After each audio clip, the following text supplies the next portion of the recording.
سلام كما وعلكم زينات سبورت تلفزيون تግራይ ዚ ሰዓት بحصرتن ዝርዝርን ሒዝናልኩም ቀሪብና ለና መከታልኩም ዓዲምና ኣብ ህግራዊ ቻምፒዮንሺፕ ኬንያ ንተሳተፍ ህግራዊት ጋንታ ብሽክለታ ኢትዮጵያ ዝኣልዩ ኣሰልጠንቲ መሓረ ዱርን ተኸስተ ጥለህንን ንመዳልያ ምድላዋቶም ወጊነም ከም ዘለው ገሊጾም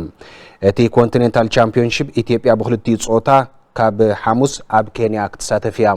ሓበን ካሕሳይ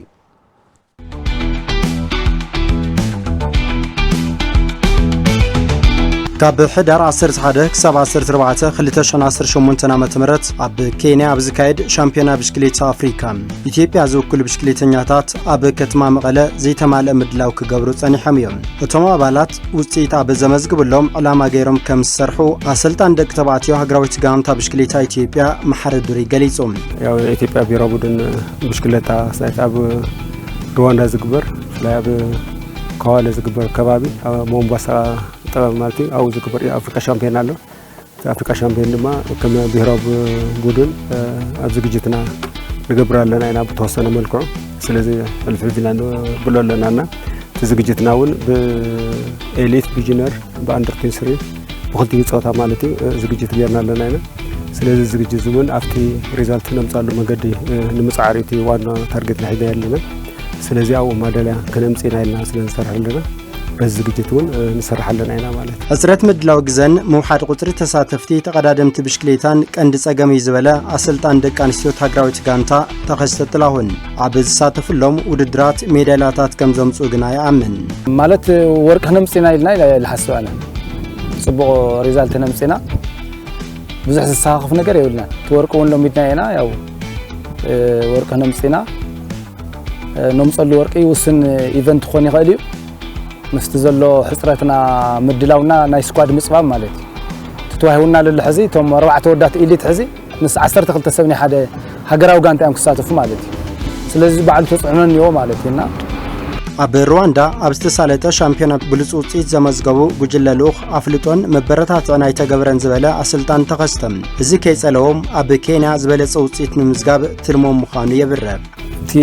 ንዓለም ሻምፒዮና ያው ጽቡቕ ውጽኢት ተመዝጊቡ እንዲ ግን ንዕኡ ነቲ ተመዝገበ ውጽኢት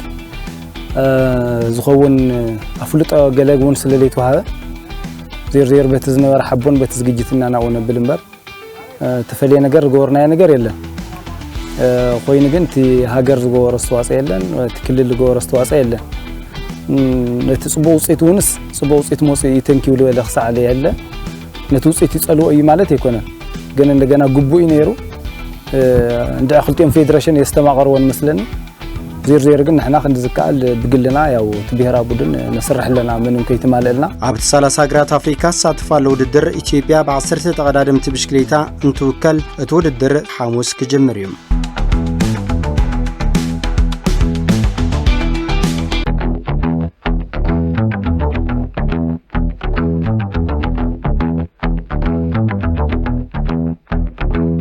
اسمي راهي تمني بحال تودادرت بسكليتة كامسفن هزدما بأفريقيا شامبيون نمتشات أو هاجر كينا زكايد الدر أو نزق جايركا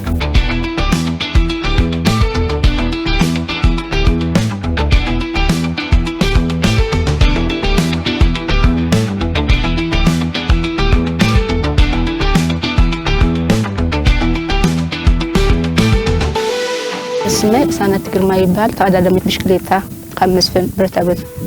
نجرانجية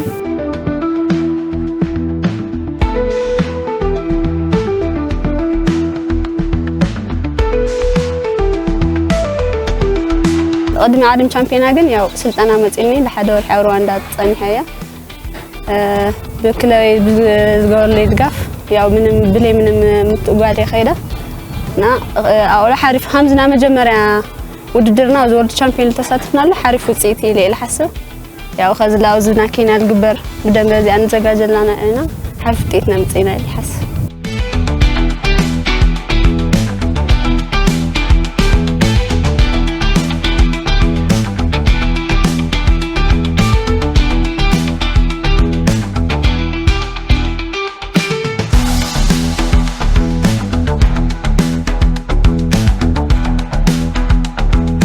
نا مجمرة نيرو همز نا مجمرة حرفيو بسرو لبت أكله همز تغير لي فلت وصيتي متينا زنا رواندا أو بتعمل حرفيو وصيتيو ياو بقولك إلا همز نا مجمرة مخانو حرف تساتفي أز ياو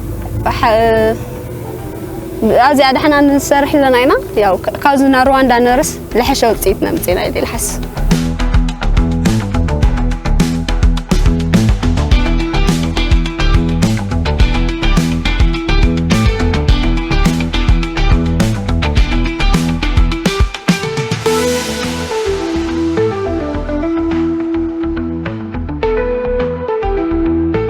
ነገር ካዊ በቃ ከአፍሪካ ቻምፒዮን ስልጣና ለኻዊዩ ሶን ነገር ታሊላ አፍሪካ ቻምፒዮን ዘሎ ሪዛልት ለሐዘብና አፍሪካ ቻምፒዮን ካዊ ምሎስድና እዚ አፍሪካ ቻምፒዮን ሁሉ ካዊ በቃ ሁሉ ነገር በጽና አፍሪካ ቻምፒዮን ወሳኔ ያው አነ አፍሪካ ቻምፒዮን ከድካ ኣብ ኬንያ ማለት ሓርፍ ዝኾነ ጨዋታ ሒዘ ደረጃን መሓዝ ምስና ይዝር ሓገዝ ደንቢ ናስራሕ ኺርከብ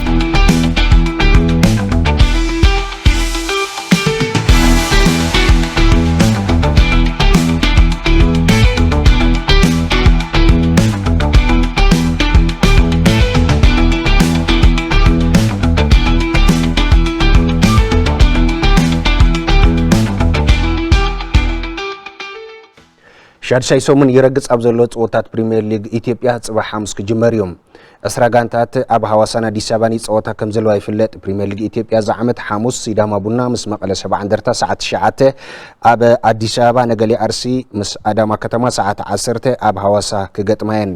ዓርብ ዝቕጽል ጾታ ወልዋሎ ዩኒቨርሲቲ ዓድግራት ምስ ሐዋሳ ኢትዮጵያ ንግድ ባንክ ምስ ወላይታ ዲቻ ኣብ አዲስ አበባ ኢትዮጵያ ቡና ምስ መድን ቅዱስ ጊዮርጊስ ምስ ሃዲያ ሆሳዕና ይህልወን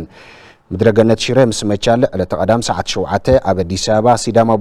سيداما بونان قدس جيرجيسن بمعرة 10 تخلت نتبيك قدمين كلاين مجالن إيتيو إلكتريكن ب10 تحادة نتبيك سبرا وعد رجام مدرجنة شيرة 5 نتبيك مقالة 7 عندر تخلته والوالين فرس عدقرات حانت نتبيك حيزان اللوام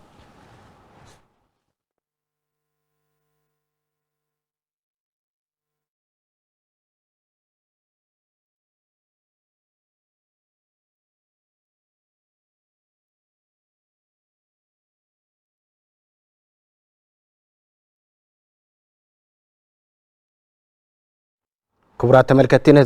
نسع زبلنا يوم سبورتاوي تصابات زازيمنا سلام كتالكم أمسجينا سلام